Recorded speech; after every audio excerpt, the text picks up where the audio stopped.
Haney. My approach would be, first of all, our first responders, the deputies, the people doing the actual work are not getting paid well enough.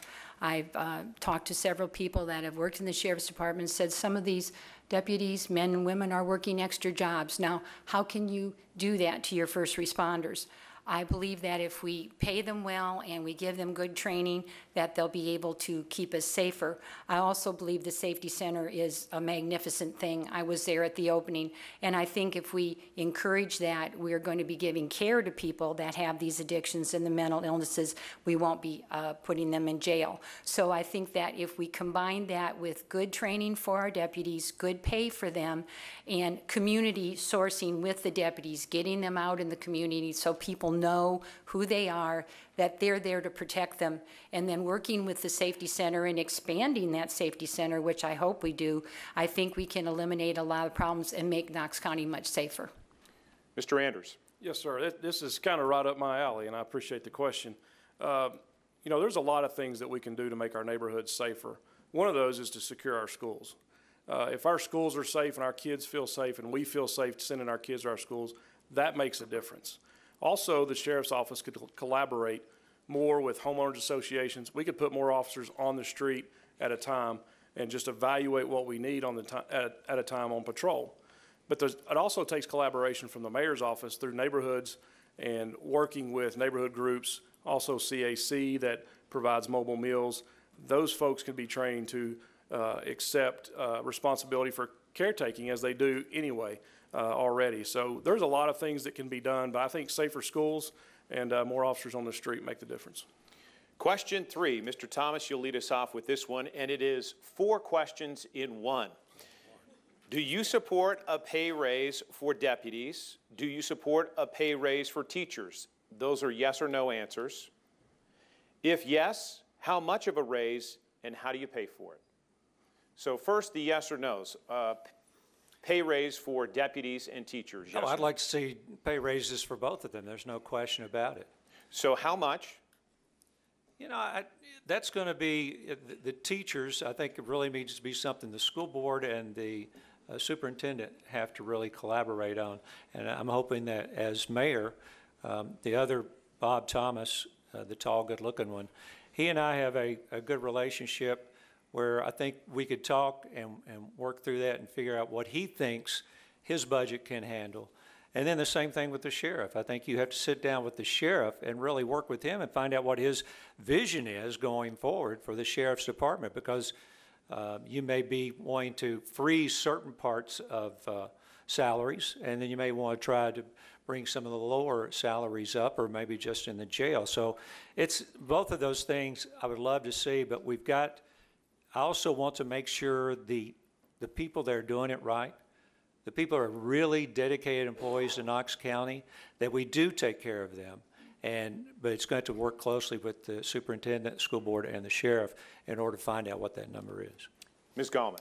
Yes. As far as supporting the deputies, of course. A pay raise you're for? I am for the pay raise. Pay raise for teachers? For teachers too, yes. Okay. Let's yes, talk about how do you pay for that? Well, first of all, I would like to talk with the teachers and the deputies, but if I had my say in it, which is not about me, it's about them, I think that the deputies would probably be okay with 1 to 1.5% raise annually, so that they can compete with the city officers. The teachers, that's another thing I would like to ask them, because they need supplies. And what I hear from the teachers is that they only receive close to $100, and they spend a lot of money out of pocket. So we would need to discuss something that we can find a happy medium for them. I would love to see the teachers with a 2% raise. And I would also like to see them with more spending power so that they can meet the needs that they have in their classroom and not just be limited to one place they could shop. Because I was told by one instructor that if she had that money, she could go to the Dollar Tree and get more bang for her buck. Ms. Haney. Yes to both. I think that deputies should start out at $40,000. I'm just going to be bold and say that. Teachers, they need to have a voice in what they need to live, to make a living wage.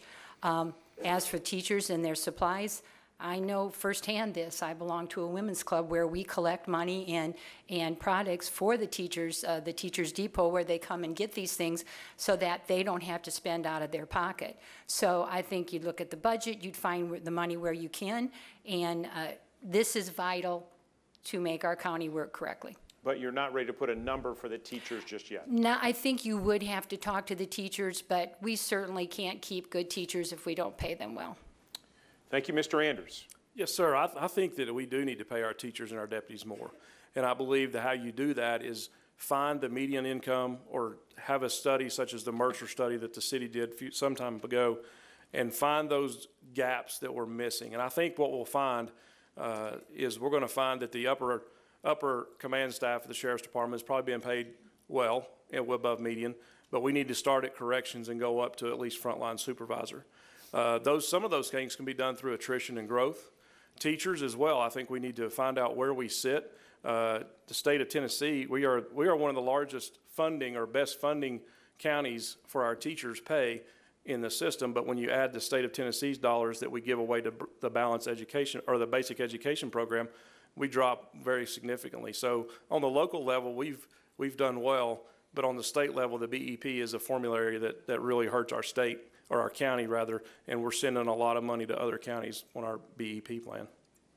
Mr. Jacobs. I would support both. We have to keep in mind that the composition of each budget is not controlled by the mayor's office, but by the superintendent school board and the sheriff's office. Also, the county has not declined a school budget in forever. So the county really does try to work with the school board and the sheriff's office.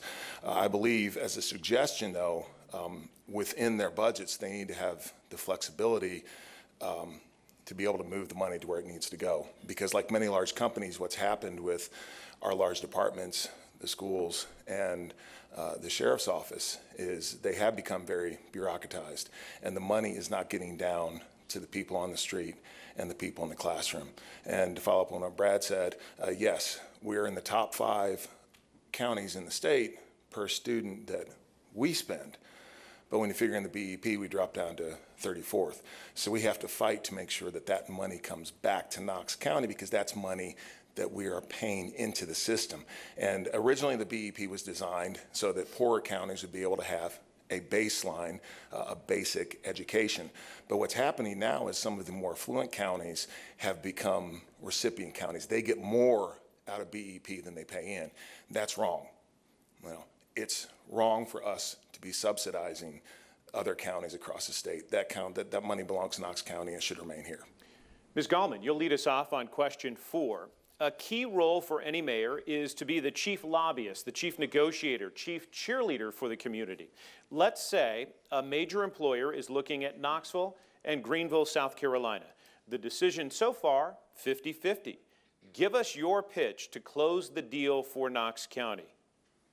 My pitch would be that Knox County we're in Tennessee, and we're surrounded by numerous states, and we have many rivers that lead to the ocean. Why not? Okay. Ms. Haney? I would say Knox County is a beautiful place to live. It needs a little cleanup. That's a little project that I would like to attempt. I would say we're the crossroads. The reason I moved to Knox County is because of the ability to go to any place east of the Mississippi in one day. That was great for me, and that's why I stayed. I think Knox County has much to offer. The University of Tennessee, we're close to YE12 and ORNL, and with improvement in our education, we will be able to offer them the employees that they need. Knox County should be mentioned more often on the news than the other counties in this state, because we're a beautiful, growing, wonderful county to live in, and I would promote that greatly.